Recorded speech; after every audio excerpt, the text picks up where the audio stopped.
اعوذ باللہ السمیع العلیم من الشیطان الرجیم بسم اللہ الرحمن الرحیم سیدنا کریم صلی اللہ علیہ وسلم السلام علیکم۔ حضرت شاہ حسین المعروف مادو لال حسین رحمۃ اللہ علیہ کی حیات کے متعلق بتایا جائے گا۔ آپ صوفی بزرگ اور پنجابی شاعر تھے اور آپ فقیر لاہور کے لقب سے مشہور ہیں۔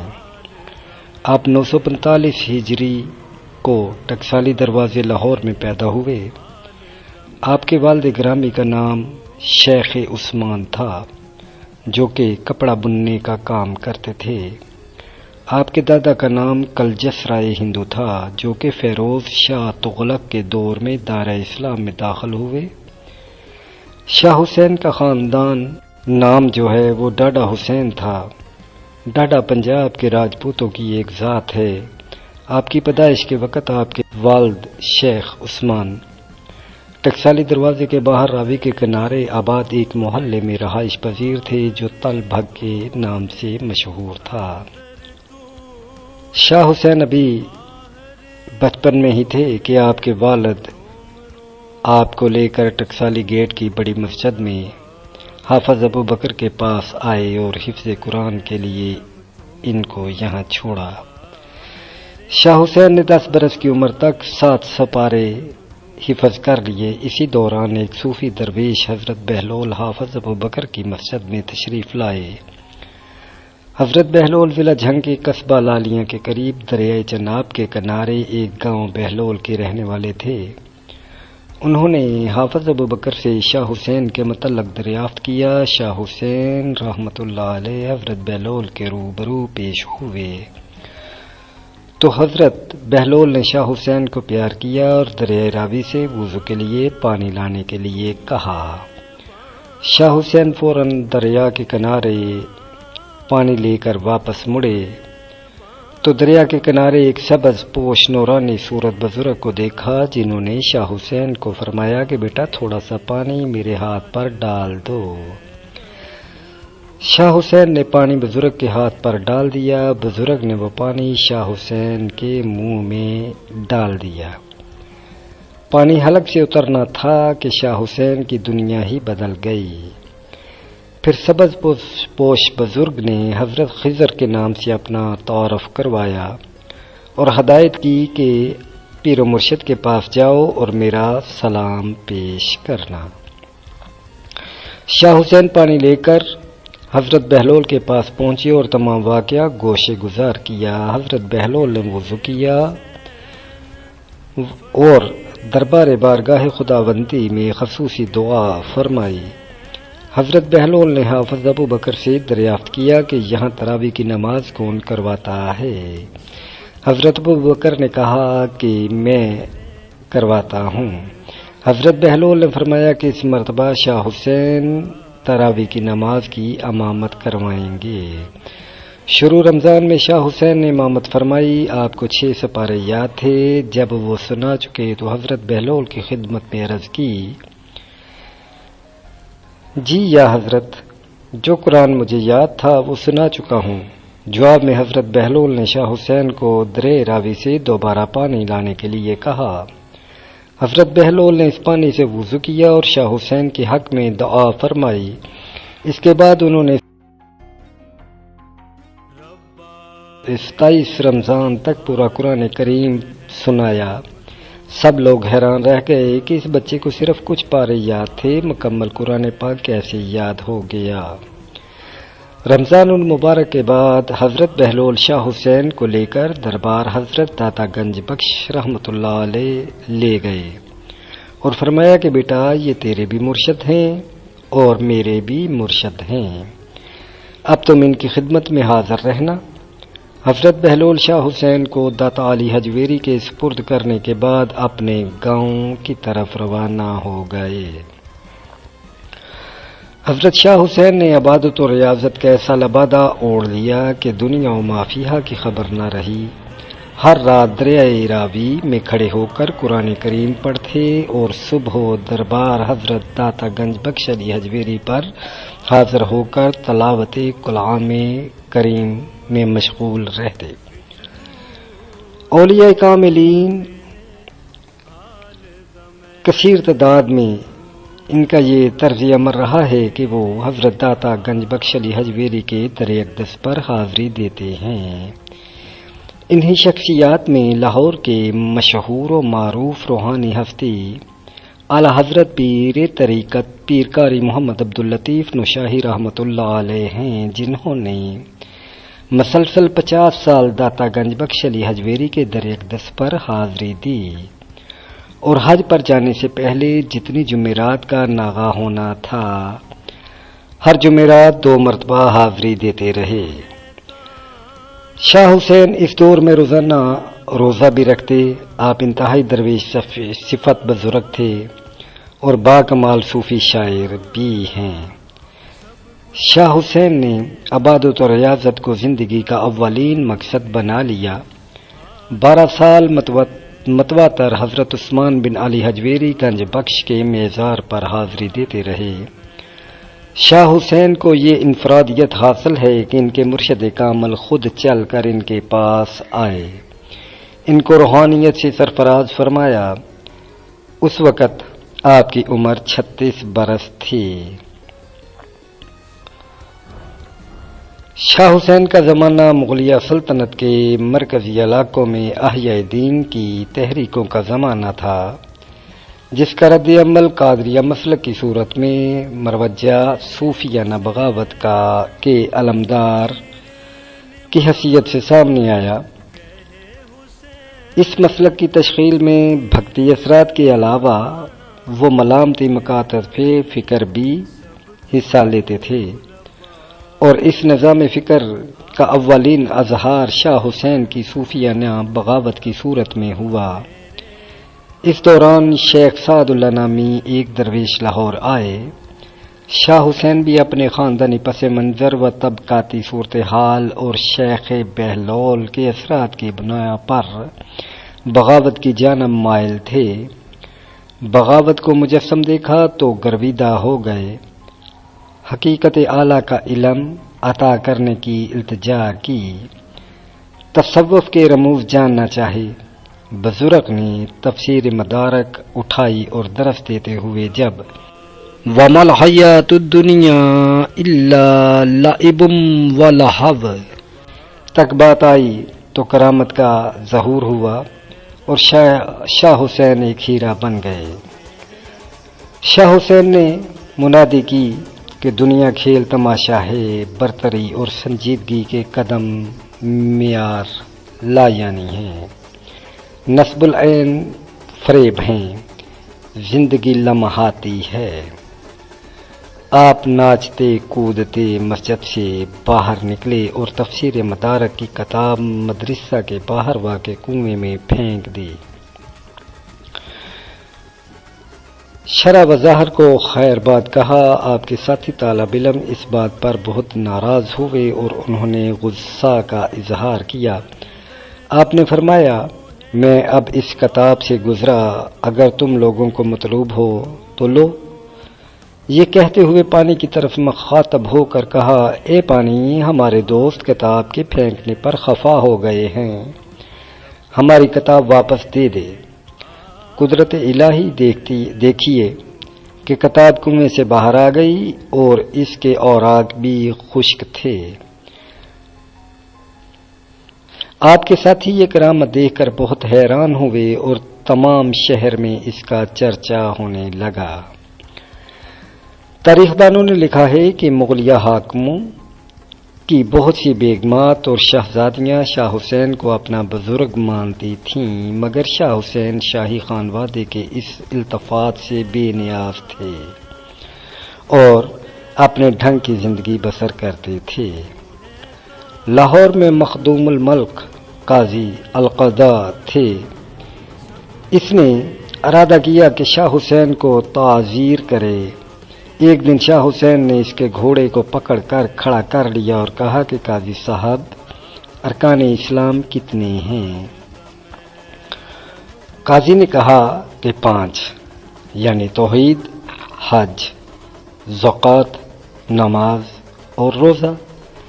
آپ نے فرمایا کہ توحید، اس میں میں اور تو ہم دونوں شریک ہیں، بلکہ خدا کی وحدانیت پر تمام مخلوق قائل ہے، اور دوسرے حج اور زکوٰۃ، سو ان دونوں کو تم نے ترک کیا، اور بقیہ جو 2 یعنی نماز اور روزے تھے، ان کو بظاہر میں نے ترک کیا۔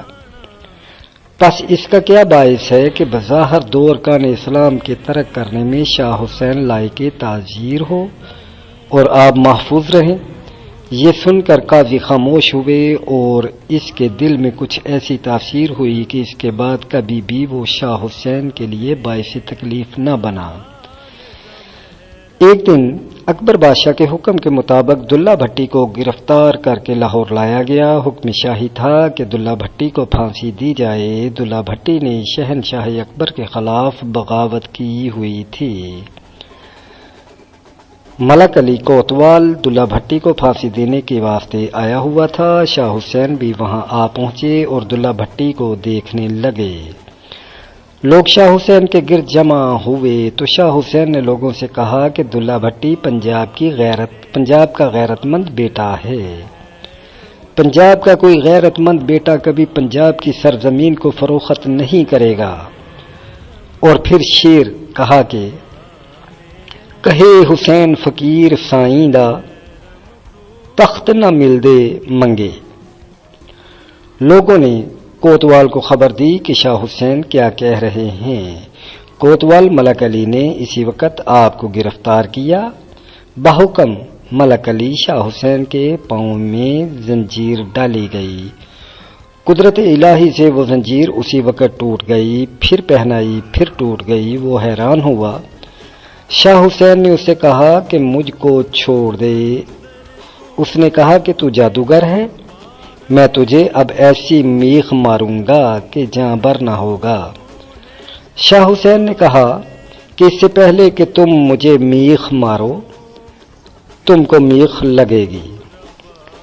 اسی اثنا میں فرمان اکبر بنام ملک علی پہنچا کہ دلہ بھٹی کو پھانسی جلد تر دی جائے اور دار کھینچے جانے کے وقت دلہ بھٹی جو گفتگو کرے ہم کو اس کی خبر کرو۔ ملک علی نے اسی وقت دلہ بھٹی کو دار پر چڑھایا اور دلہ بھٹی نے بوقت دار اکبر کو 1000 گالیاں دی۔ پھانسی دینے کے بعد ملک علی کوتوال نے عرض بحضور اکبر مضمون لکھا کہ بوقت دار دلہ بھٹی نے فلاں فلاں گالیاں آپ کو دی، اور تمام حال حضرت شاہ حسین کا بھی لکھا کہ اس طرح اتنی دفعہ زنجیر اس کے پاؤں سے ٹوٹ گئی تھی۔ جب وہ عرضی اکبر نے سنی تو کہنے لگا اس بے شرم ملک علی نے کچھ خیال ادب نہ کیا اور تفصیل وار گالیاں درج عریضہ کر دیں۔ اسی وقت حکم دیا کہ ملک علی کے سفر میں میخیں ٹھونکیں اور اس سے اس کو ماریں۔ الغرض وہ اسی طرح سے مارا گیا اور تمام شہر میں شاہ حسین کی یہ کرامت مشہور ہوئی۔ اور یہ بات جب اکبر بادشاہ تک پہنچی تو وہ سن کر حیران ہوا۔ شاہ حسین پنجاب کے ان سرکردہ صوفیاء میں سے ہیں جنہوں نے پنجاب میں وحدانیت کا پیغام گھر گھر پہنچایا۔ پنجاب کے چند صوفی دانشوروں کی طرح حسینی فکر بھی عقل کی جگہ حس پر زیادہ توجہ دیتی تھی۔ شاہ حسین نے شاعری کو وسیلہ بنایا اور موسیقی امیز شاعری کے ذریعے اپنے افکار و نظریہ کو خاص و عام میں فروغ دینے کی کوشش کی۔ شاہ حسین صاحب حال صوفی تھے۔ ان پر جو کفیات گزرتی سادہ زبان میں بیان کر دیتے۔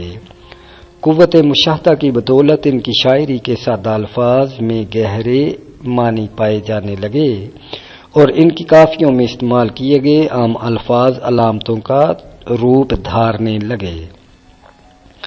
اسی طرح پنجاب کے مشہور و معروف بزرگ ہستی حاجی محمد المعروف نوشہ گنج بخش رحمۃ اللہ علیہ ہیں۔ جو کہ شاہ حسین رحمۃ اللہ علیہ سے 13 سال بعد پیدا ہوئے۔ آپ کی تبلیغ سے 1.25 لاکھ ہندو مسلمان ہوئے۔ نوشہ گنج بخش رحمۃ اللہ علیہ عربی، فارسی، اردو، پنجابی کے قادر الکلام شاعر تھے۔ آپ کے اردو پنجابی کے دیوان آج بھی آپ کی علمی و ادبی خدمات کا ثبوت فراہم کرتے ہیں۔ ان اولیاء اکرام کی صوفیانہ اظہار کی یہ صورت بعد ازاں پنجاب کی شاعری میں ایک صنف بن گئی۔ شاہ حسین جیسے عشق، جسے عشق حقیقی میں ڈوبے ایک درویش صفت اور مست الست انسان کی آواز خطہ پنجاب سے نکل کر دیکھتے دیکھتے پاک و ہند میں پھیلنے لگی۔ یہ اس احد کی بات ہے جب ایک طرف اکبر ہند کا بادشاہ تھا تو دوسری طرف سخن کی سلطنت پر شاہ حسین کی حکمرانی تھی۔ تانسین اکبر کا درباری گویہ تھا تو شاہ حسین نے راگ پر کمال حاصل کیا اور اسے دربار سے نکال کے پہلی بار پنجابی کافی کی صورت میں عام لوگوں کی چیز بنا دیا۔ یہی کافیاں وہ لاہور کے گلی کوچوں میں گاتے اور لوگوں کے دلوں میں اللہ کی بڑائی اجاگر کرتے رہے۔ ادب کے میدان میں اکبر اعظم کا دور بڑے بڑے نابغوں کے لیے مشہور ہے۔ چنانچہ شاہ حسین کے ہم عصر ایک طرف فیضی، نظیری، عربی اور خانان تھے تو دوسری طرف اغلباً داستان ہی رانجھا کے پہلے پنجابی شاعر بھی تھے۔ شاہ حسین نے مرکزی حکومت سے دور رہ کر بھی ادب کے میدان میں اپنا ممتاز مقام پیدا کر لیا۔ پنجابی میں وہ کافی کی صف کے موجد تھے۔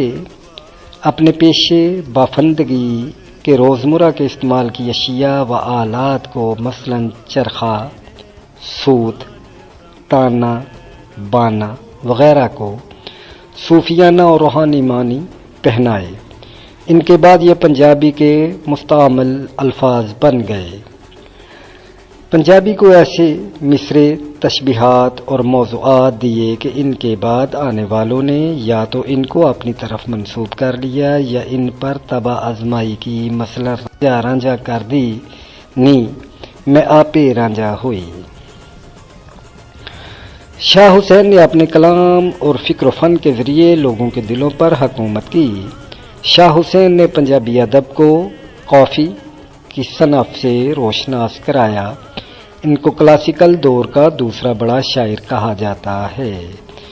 ان کے کلام میں امن و امان، صلح و محبت، پیار و اخلاق اور انسانیت کی رہنمائی ہے۔ انہوں نے حق اور سچ کا بول بالا کیا اور اپنے عارفانہ کلام کے ذریعے محبت کا پیغام دیا ہے۔ ان کی تعلیمات اخلاقیات کا درس دیتی ہیں۔ جب شہنشاہ اکبر مسند اقتدار پر مطمئن تھا، شاہ حسین پنجابی زبان و ادب میں کافی کی صنف کے موجد تھے۔ شاہ حسین نے بے مثال پنجابی شاعری کی۔ ان کی شاعری میں عشق حقیقی کا اظہار ہوتا ہے۔ شاہ حسین کی عمر تقریباً 37 برس تھی جب مادھو کی پیدائش ہوئی، یعنی مادھو ایک برہمن زادہ تھا جو 982 ہجری کو شاہدرہ میں پیدا ہوا۔ اس وقت شاہ حسین کی عمر 37 سال تھی۔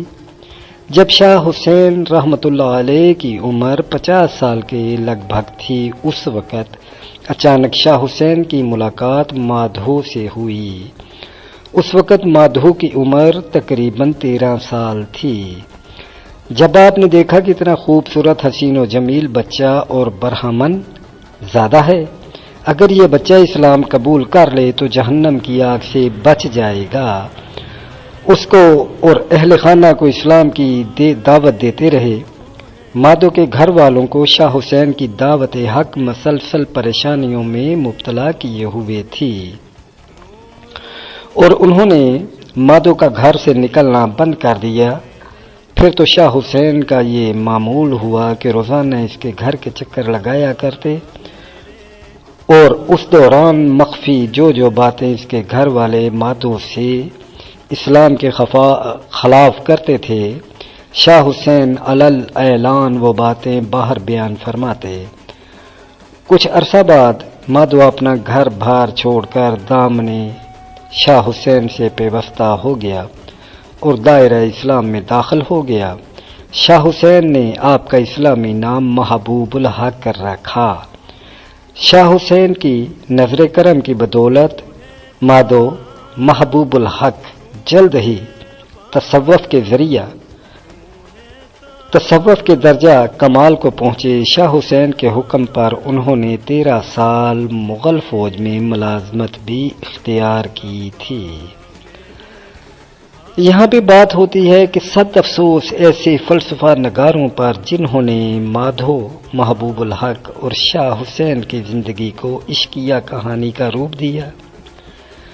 نقوش لاہور نمبر میں لکھا ہے کہ اس بات کا امکان بہت مشکل ہے کہ مادھو 3 سال ہی کی عمر میں، جبکہ وہ اپنی ماں کی گود میں تھا اور لاہور سے دور رہتا تھا، شاہ حسین کو اس نے فریفتہ کر لیا ہو۔ ڈاکٹر موہن سنگھ دیوانہ نے بھی مادھو کا قصہ مسترد کرتے ہوئے لکھا ہے، مادھو برہمن کا قصہ محض گپ شپ ہے اور شاہ حسین کے تصوف کو بدنام کرتا ہے۔ شاہ حسین کی کافیوں میں مادھو کا کہیں ذکر نہیں۔ یہ بات بہت وزن رکھتی ہے کہ اگر شاہ حسین مادھو کے عشق میں اتنے دیوانے تھے تو اپنی شاعری میں کہیں تو اس کے حوالے سے کچھ بیان کیا ہوتا۔ کوئی شاعر اپنے حقیقی یا مجازی محبوب کو شاعری کرتے ہوئے کیسے نظر انداز کر سکتا ہے؟ ہمارے پاس اگر کچھ مستند مواد شاہ حسین کے حوالے سے ہے تو وہ اس سے منسوب وہ کافیاں ہیں جن میں مادھو کا کوئی ذکر نہیں، اور نہ ہی حقیقت الفقراء اور تحقیقات چشتی سے پہلے مادھو کا کوئی قصہ بیان کیا گیا ہے، اور نہ ہی شاہ حسین کو اس سے پہلے مادھو لال حسین لکھا گیا۔ اس لیے کوئی وجہ نہیں کہ اس تاریخی گمراہی کی اصلاح کرتے ہوئے مادھو لال حسین کی بجائے اصل نام شاہ حسین سے ہی ان کو پکارا جائے، لکھا جائے اور حوالہ دیا جائے۔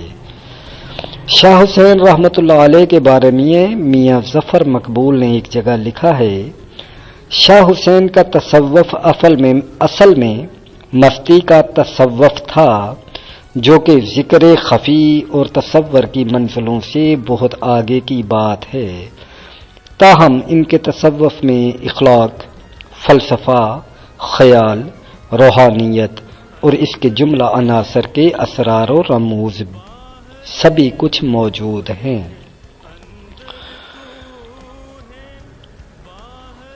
لاہور میں برسہ برس تک درویشانہ رقص و سرور کی محفلیں آباد کرنے کے بعد یہ درویش 1599 کو اللہ کو پیارے ہو گئے۔ ان کا مزار لاہور شالیمار باغ کے قریب باغبان پورہ میں واقع ہے۔ یہ صدیوں سے باغبان پورہ لاہور شہر میں فیض و برکات کا سرچشمہ ہے۔ ہر سال مارچ کے آخری ہفتے میں میلہ چراغاں کے موقع پر ان کا عرس منایا جاتا ہے۔ مادھو محبوب الحق ان کے بعد 48 سال بعد تک زندہ رہے اور انہیں بھی شاہ حسین کے برابر قبر میں دفنایا گیا۔ شفقت تنویر مرزا کی تصنیف شاہ حسین دی حیاتی کے مطابق ان کی وفات 63 سال کی عمر میں ہوئی۔ شاہ حسین نے اپنے احباب اور عزیز و اقاربا کو وصیت کی تھی کہ مجھے شاہترہ میں دفنایا جائے۔ 13 برس بعد میری قبر راوی کے سیلاب سے تباہ ہو جائے گی، بعد میں مجھے بابو پورہ حالیہ باغبان پورہ میں دفن کیا جائے، لہذا ایسے ہی ہوا۔ آج ان کا مزار باغبان پورہ میں موجود ہے۔ اولیاء اللہ کی کرامات و پشین گوئیاں من جانب اللہ ہیں جو بفضل اللہ پوری ہوتی ہیں۔ اس طرح لاہور کی مشہور و معروف عظیم روحانی ہستی اعلی حضرت پیر قاری محمد عبداللطیف قادری نوشاہی المعروف پیر لطیف نوشاہی رحمۃ اللہ علیہ ہیں۔ آپ نے تمام زندگی دینی خدمات میں سر انجام دیں۔ آپ نے اپنی زندگی میں ہی ارشاد فرما دیا تھا کہ میری عمر 63 سال ہوگی اور میری قبر کی جگہ کچھ ماہ بعد دوسری جگہ منتقل ہوگی، لہذا ایسے ہی ہوا کہ کچھ ماہ بعد آپ کی قبر بھی اس جگہ سے دوسری جگہ پہ منتقل کی گئی اور آپ کا جسد خاکی، آپ کا تابوت مبارک بالکل صحیح تھا۔ اللہ ہمیں حق سچ پر چلنے کی توفیق عطا فرمائے اور اولیاء کرام کے بتلائے ہوئے رستہ پر چلنے کی توفیق عطا فرمائے، آمین برحمتک یا ارحم الراحمین۔ السلام علیکم۔